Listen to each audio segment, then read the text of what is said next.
Hello, good morning mga ka-reels yan. Ayan, for today's video guys ay may tips po ako sa inyo kung paano kagawa ng maliit na garden. Kahit maliit ang espasyo nyo dyan sa bahay nyo. Uulin mo lang tong video na to at bibigay ko sa inyo ang tips na gusto nyo. Para hindi kayo makakagastos o pambili ng inyong mga pot. Kasi yung pot na gagamitin natin ay nasa tabi-tabi lang, nasa mga daanan lang, at meron din dyan sa inyo. Alam niyo kung ano yun? Eto, pakita ko sa inyo kung ano ang ibig ko sabihin. So, ito guys, ito yung mga bote ng mga pinag-inuman natin, yung Coke, Sprite, Royal, at Zito. Guys, huwag niyo yung basta-basta itatapon yan dahil nagagamit yan. Oo, ma-recycle yan guys.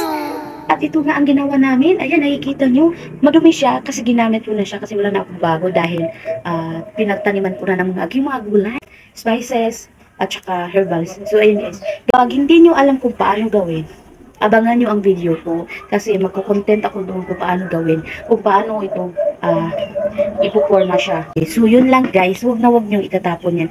At ituturo namin sa inyo kung paano yun gawin. At nakikita nyo dyan. Tignan nyo, nakikita nyo ang aking mga garden. Maliit lang na garden pero napakaraming bunga dyan. Nakukuha ko. Nakakabenta na ako. Nakapagbigay na ako ng aking gulay sa mga pinsan ko na yun. Kahit hindi malapit guys, nakapagbigay na nga ako sa kapitbahay at hindi lang kapitbahay at yung mga taong nagiging kaibigan ko, nabibigyan ko na rin po sila yan. So, napakarami po guys. Tips para sa inyo. Maliit na garden, kahit maliit na espasyo. Yun lang nga, yun nga ang ituturo ko sa inyo kung paano. Diba? Nakita ko sa inyo yung aking gawa or gawa ng aking asawa. Yung ganito. So, diba?